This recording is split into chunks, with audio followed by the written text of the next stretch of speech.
بسم اللہ الرحمن الرحیم۔ کیا لم نہیں، ترا دیکھا آپ نے، الا طرف، الذین ان لوگوں کے، خرجو جو نکلے، من سے، دیاری گھروں، ہم اپنے، واو اور، ہم وہ، الوفن ہزاروں کی تعداد میں تھے، حضرا ڈر سے، الموتی موت کے، فاپس، قال کہا، لہم ان سے، اللہ اللہ نے، موتو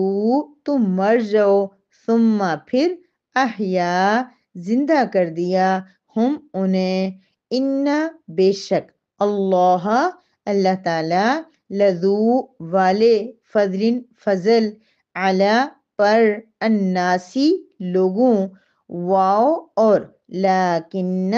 لیکن، اکثر زیادہ، الناسی لوگوں میں سے ایسے ہیں جو، لا نہیں، یشکرون شکر ادا کرتے۔ أَلَمْ تَرَ إِلَى الَّذِينَ خَرَجُوا مِن دِيَارِهِمْ وَهُمْ أُلُوفٌ حَذَرَ الْمَوْتِ، کیا آپ نے ان لوگوں کی طرف دیکھا جو موت سے بچنے کے لیے اپنے گھروں سے نکل پڑے اور وہ ہزاروں کی تعداد میں تھے، فقال لهم اللہ موتوا، پھر اللہ نے ان سے کہا کہ تم مر جاؤ، ثم احیاہم، پھر اللہ نے انہیں زندہ کر دیا، ان اللہ لذو فضل علی الناس، بے شک اللہ تعالیٰ لوگوں پر فضل فرمانے والا ہے، ولیکن اکثر الناس لا یشکرون، اور لیکن اکثر لوگ شکر ادا نہیں کرتے۔ نحمدہ ونصلی علی رسولہ الکریم، اما بعد، سورہ بقرہ کی آیت نمبر 243 ہے، جس میں اللہ رب العزت ایک واقعہ بیان فرما رہے ہیں اور اس واقعے سے ہمیں کچھ سمجھا رہے ہیں، عبرت دلا رہے ہیں۔ گزشتہ کافی زیادہ آیات مبارکہ طلاق اور خلا، مہر اور ایسے عورت کے متعلقہ مسائل اس میں زیادہ بیان ہوئے تھے۔ اب اللہ رب العزت انسان کو اس کی دو عادات، سب سے زیادہ انسان کو مال سے محبت ہوتی ہے، اور اگلی آیت مبارکہ میں اس کی تلقین ہوگی، اور اس کے علاوہ موت سے انسان بہت زیادہ ڈرتا ہے۔ وہ الگ بات ہے کہ انسان موت سے ڈرنے کے باوجود بھی موت کی تیاری نہیں کرتا کہ مرنے کے بعد ہمارا کیا ہوگا۔ تو یہاں پر اللہ رب العزت ایک واقعہ بیان فرما رہے ہیں، واقعے کے شروع کے الفاظ آپ دیکھ لیں، اللہ رب العزت فرما رہے ہیں، علم ترا، کیا نہیں دیکھا آپ نے ان لوگوں کی طرف۔ اب کیسے دیکھ سکتے تھے صحابہ کرام، نبی کریم صلی اللہ علیہ وسلم؟ پھر یہ آیت مبارکہ ہمیں بھی خطاب فرما رہی ہے، تو اللہ پاک یہ کیوں فرما رہے ہیں کہ کیا نہیں دیکھا آپ نے؟ اس کا مطلب یہ ہے کہ علم ترا کیا نہیں دیکھا آپ نے، اس کا ایک مطلب یہ ہے کہ کیا تم جانتے نہیں ہو یہ بات، کیا تمہارے علم میں یہ بات نہیں آئی ہے؟ جیسے کہ آپ نے دیکھا تو زیادہ اچھی طرح آپ کو یاد ہوگی، علم ترا کیف فعل ربک باصحاب الفیل، کیا نہیں دیکھا آپ نے فیل کے والوں کی طرف؟ تو اب یہاں پر اللہ رب العزت یہ فرمانے گویا اس سے یہ بات پتہ چلتی ہے کہ یہ جو واقعہ ہے یہ بنی اسرائیل کا تھا، اور یہودیوں میں یہ واقعہ مشہور تھا، اور ان کی تورات وغیرہ اور انجیل میں یہ واقعہ بائبل میں ابھی تک بھی موجود ہے۔ تو اس وجہ سے وہ واقعہ بیان کرتے رہتے تھے، جہاں سے یہ صحابہ اکرام تک بات پہنچ چکی تھی، اس لیے اللہ رب العزت ان الفاظ میں بیان فرما رہے کہ تمہیں نہیں پتا، تم جانتے نہیں ہو کیا ہوا تھا۔ تو یہ واقعہ اللہ رب العزت کیا بھی، یعنی بہت یقینی بات ہے کہ ایسا ہوا تھا۔ اللہ رب العزت فرما رہے ہیں کہ ان لوگوں کی طرف نہیں دیکھا جو ہزاروں کی تعداد میں تھے اور موت سے بچنے کے لیے وہ اپنے گھروں سے نکل گئے تھے۔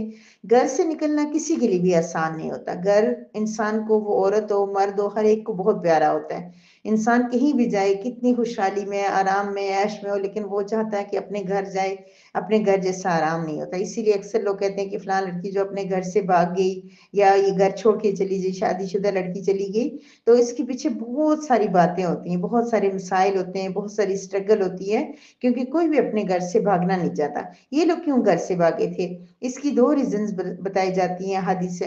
تفسیر میں۔ ایک یہ ہے کہ کوئی وہاں پہ طاعون وغیرہ ایسی کوئی بیماری پھیلی تھی،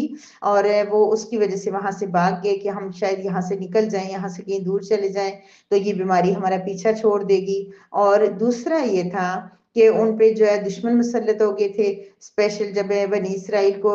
فلسطین پہ تسلط حاصل ہوا تھا تو ان لوگوں نے واپس ان کے اندر اخلاقی طور پہ بہت زیادہ کمزوریاں پائی جاتی تھی اور بالکل عیش و عشرت میں چلے گئے تھے، تو ان کے اوپر جو کفار مسلط ہو گئے اور اب ان کو جب جنگ وغیرہ کرنی پڑ رہی تھی تو یہ لوگ بھاگے وہاں سے کہ ہمیں کسی سے جنگ نہ کرنی پڑے، بزدلی کی وجہ سے، موت کے ڈر سے کہ ہم لوگ شہید ہو جائیں گے، مر جائیں گے، تو وہ وہاں سے اپنے گھروں سے بھاگ کے جگہ چھوڑ کے کھلے میدان میں چلے گئے۔ لیکن ہوا کیا کہ اللہ رب العزت کی طرف سے وہاں پہ حکم آ گیا۔ اللہ پاک نے، ایک تو موت آتی ہے بہت زیادہ، لیکن یہاں پر اللہ پاک نے یہ ثابت کرنے کے لیے کہ موت کسی بیماری سے نہیں آتی، طاعون یا کسی وبا سے نہیں آتی، وہ اللہ کے حکم سے آتی ہے، لہٰذا تم اس علاقے کو چھوڑ کے یہاں پہ آ گئے ہو جہاں پہ تمہیں لگ رہا ہے کہ وہ بیماری نہیں ہے، لیکن اللہ کا حکم یہاں بھی موجود ہے، لہٰذا اللہ کے حکم سے تمہیں موت آ سکتی ہے۔ تو اللہ پاک نے ان سے کہا تم مر جاؤ۔ اور دوسرا، جہاد سے مرنا یہ اللہ کے حکم سے ہوتا ہے۔ اگر کوئی جہاد میں شہید ہوتا ہے، خالد بن ولید کا واقعہ، ساری زندگی انہوں نے اپنی جنگ میں اور جہاد میں صرف کی، کوئی ان کے جسم کا ایسا حصہ نہیں تھا جس کے اوپر انہوں نے زخم نہ کھایا ہو، لیکن انہوں نے اپنے بستر پہ بیماری کی وجہ سے ان کی موت ہوئی۔ تو اللہ رب العزت کا حکم نہ ہو تو جہاد کرنے سے اور بہت بڑی قربانیاں دینے سے بھی، بہت زیادہ کفار کو مارنے سے بھی انسان زندہ رہ سکتا ہے، اور اللہ کا حکم آ جائے تو اس کو جو ہے نا وہ کسی بھی طرح سے اس کو موت آ سکتی ہے۔ تو اللہ پاک نے ان کو یہ بتانے کے لیے کہ تم گھروں سے تو بھاگ گئے ہو، دشمن سے بھاگ گئے ہو، لیکن موت نے تو تمہارا پیچھا نہیں چھوڑا، موت تو تمہیں ابھی بھی مل رہی ہے، لہٰذا تم مر جاؤ۔ تو یعنی کہ ان کو اللہ رب العزت نے موت دے دی، یعنی وہ سارے کے سارے وہاں پہ، اچھا ہزاروں کی تعداد میں، اس کا جو فگر ہے یہ زیادہ تر جو ہے 10,000 پہ بولا جاتا ہے کم سے کم، تو گویا کہ یہ لوگ 10,000 سے زیادہ تھے، الوف کا لفظ جو ہے 10,000 سے زیادہ لوگ تھے۔ تو ان کو اللہ تعالیٰ کی طرف سے حکم آ گیا کہ تم مر جاؤ، یعنی اللہ نے خود ڈائریکٹ بتایا یا فرشتے کے ذریعے، تو وہ سارے کے سارے مر گئے۔ پھر کیا ہوا، کچھ عرصے کے، کچھ دنوں کے بعد، 7 دن بھی آتا ہے اور کچھ دن بھی آتا ہے، ایک حضرت حزقیل علیہ السلام، اللہ کے نبی تھے، ان کا وہاں سے گزر ہوا، تو انہوں نے دیکھا، اور ان کی بالکل ایک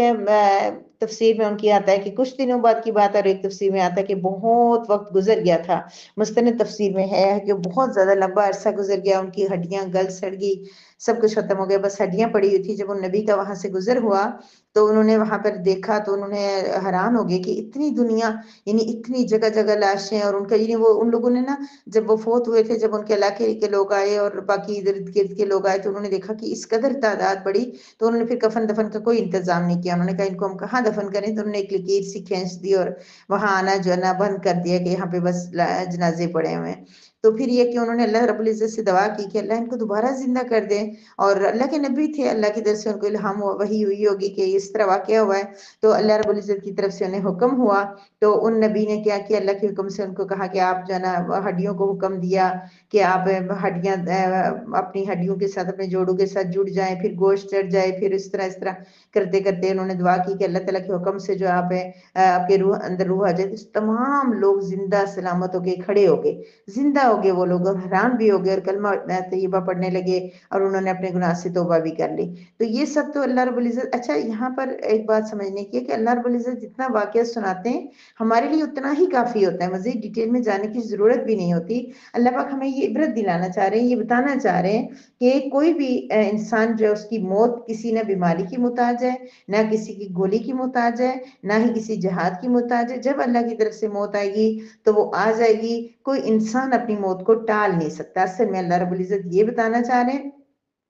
اور جہاد کی افادیت بھی، اور اس سے بعض صرف ایک جگہ یہ بھی لکھا ہوا ہے کہ اس سے مراد یہ کہ موت تم مر جاؤ، یعنی وہ اخلاقی طور پر بہادری اور بزدلی اور اس طرح بزدلی کے اندر آگے تھے اور اس طرح، لیکن اللہ پاک نے پھر ان کو ان کے اندر نبی بھیجا، ان کے اندر تڑپ آئی، ایمان آیا، جہاد آیا، اور پھر وہ زندہ ہو گئے۔ لیکن یہ درست بات نہیں ہے، اصل میں یہ واقعہ جب اللہ تعالیٰ نے جس کنٹینٹس میں بیان کیا ہے، جس طرح اللہ تعالیٰ نے بیان فرمایا کہ اللہ تعالیٰ نے ان کو کہا مر جاؤ، مرنے کا لفظ کیا ہے، مر گئے وہ، اور پھر اللہ نے ان کو زندہ کر دیا، اور یہ اللہ پاک کے لیے بالکل مشکل بات نہیں ہے، جیسے ہم سب اللہ کے پاس جائیں گے، مریں گے اور پھر دوبارہ زندہ ہو جائیں گے، اور اس بات کی طرف گواہی بھی اللہ پاک نے جانی تھی کہ اللہ پاک مرنے کے بعد دوبارہ زندہ کر سکتے ہیں، جیسے کہ آپ نے حضرت ابراہیم علیہ السلام کا بھی ایک واقعہ انشاءاللہ اللہ رب العزت نے توفیق دی، اگر اللہ رب العزت کا کلام ہم یوں ہی پڑھتے رہے تو ہم سارے واقعات سنیں گے کہ کہاں کہاں اللہ رب العزت نے دنیا کو دکھانے کے لیے، دنیا میں بھی سورہ کہف میں، اور کہاں کہاں پہ جو ہے ان کو دوبارہ زندہ کیا، تو اسی طرح ان کی موت بھی ہوئی اور ان کی زندگی بھی ہوئی۔ یاد رکھیے اگر کسی علاقے کے اندر کوئی بیماری پھیل گئی ہو، جیسے تعاون، اگر کسی جگہ اللہ تبارک و تعالیٰ ہماری حفاظت فرمائے، ہم تو کورونا جیسی وبا کا ہم لوگ مقابلہ نہیں کر پائے تھے، بہت ہی ہمارے ٹف حالات تھے اور بہت ہی مشکلات ہم نے دیکھی ہیں، تو اللہ رب العزت ہماری حفاظت فرمائے ہر ایک بیماری سے، ہر ایک وبا سے۔ لیکن تعاون، اگر کسی تعاون یا اس طرح کی کوئی بھی بیماری کسی علاقے کے اندر پھیل جائے تو اس علاقے کے اندر جانا نہیں چاہیے، یعنی باہر کے لوگ یہ نہ کہیں کہ ہم بہت بہادر ہیں، ہمیں بہت توکل ہے، ہم یہاں چلے جائیں، بلکہ اللہ رب العزت کی طرف سے اپنی جان کی حفاظت کرنا، اپنے آپ کو بیماریوں سے بچانا، اپنی دیکھ بھال کرنا، پرہیز کرنا، سب کچھ یہ مستحسن عمل ہے، تو وہاں جانا نہیں چاہیے۔ لیکن جو لوگ اس علاقے کے اندر موجود ہیں ان کو وہاں سے نکلنا نہیں چاہیے، کیونکہ وہ بیماری لے کے نکلیں گے تو دوسرے علاقوں میں بھی وہ وبا پھیل جائے گی، جس سے کوئی وبا ٹائپ بیماری ہو تو یہ ایسا ہی ان کے ساتھ ہوا، یہ اللہ کے حکم اور وہیں پہ رہ کے توکل کر کے، یہ تعاون پہلے جو سزا کے طور پہ یہ بیماری تھی، لیکن بعد میں اللہ رب العزت نے اس کو رحمت بنا دیا کہ جو شخص تعاون یا کسی بھی وبا کے اندر صبر و شکر کے ساتھ اللہ کا شکر ادا کرتے ہوئے اور اللہ کے اوپر یقین رکھتے ہوئے کسی علاقے کے اندر رہے گا تو اس کے لیے اگر وہ پھر شہید ہو جائے، فوت ہو جائے، تو اس کو شہادت کی موت ملے گی۔ کورونا بھی بہت بڑا امتحان تھا ہمارا، کہ کچھ لوگ بس اسی بات کو سمجھ کے بیٹھ کے تھے کہ صرف ہاتھ ملانے سے یا ایک دو پیسوں کو ہاتھ لگانے سے یا ایک دوسرے کے گھر آنے جانے سے ملنے سے جو یہ بیماری پھیلتی ہے، اور مکمل یقین اعتقاد اسی بات پہ ہو گیا تھا۔ لیکن میں نے اپنی آنکھوں سے دیکھا ہے کہ جو بندے جن کے بالکل پازیٹیو آیا تھا ان لوگوں نے اپنے ہاتھوں سے کام کیے، ان کے ہاتھ کا بنا ہوا کھایا پیا سب کچھ کیا، لیکن جن کو کورونا نہیں لگنا تھا ان کو نہیں لگا، اور جن کو لگنا تھا ہزاروں احتیاطوں کے باوجود ان کو اللہ تعالیٰ نے اپنے پاس بلانا تھا، اور وہ پیارے اللہ رب العزت کے پاس چلے گئے۔ تو کہنے کا مقصد یہ ہے کہ اللہ جس طرح چاہے ہمیں اپنا توکل نہیں چینج کرنا، بھروسہ اللہ کی ذات پر، بیماری بھی اللہ کی طرف سے آتی ہے، شفا بھی اللہ کی طرف سے آتی ہے، لیکن یقین ہمارا متزلزل نہ ہو کہ کوئی اور چیز بھی کچھ کر سکتی ہے، سب کچھ کرتا ہے، بیماریاں بھی مارتی ہیں،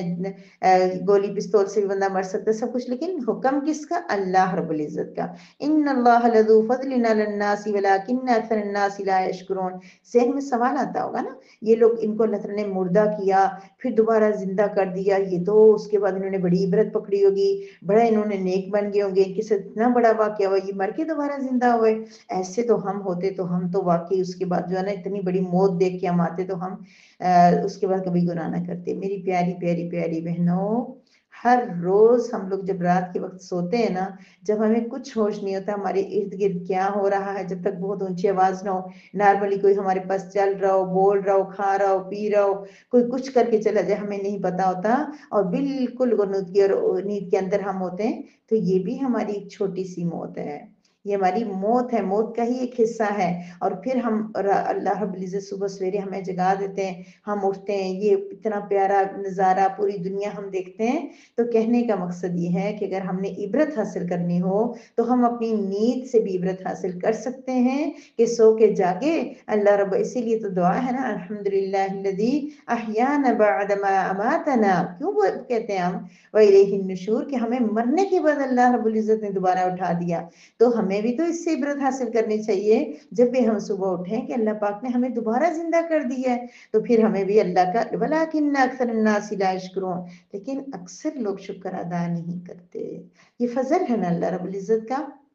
یہ تو ان لوگوں پہ اللہ پاک نے فضل کیا کہ ان کو زندگی دوبارہ دے دی، اور پھر اللہ رب العزت کا ہمارے اوپر فضل ہے کہ کورونا ہوا، سب کچھ ہمارے سامنے کیسی کیسی بیماریاں آتی ہیں، اللہ رب العزت ہماری حفاظت کرتے ہیں، پھر دنیا میں کیا کچھ مسائل مصیبتیں آتی ہیں، اللہ پاک حفاظت کرتے ہیں، اور پھر اللہ پاک جو واقعہ ہمیں سنا کے ہمیں عبرت دلا رہے ہیں، ہمیں سمجھا رہے ہیں کہ انسان تم ان چیزوں سے غور کرو اور عقل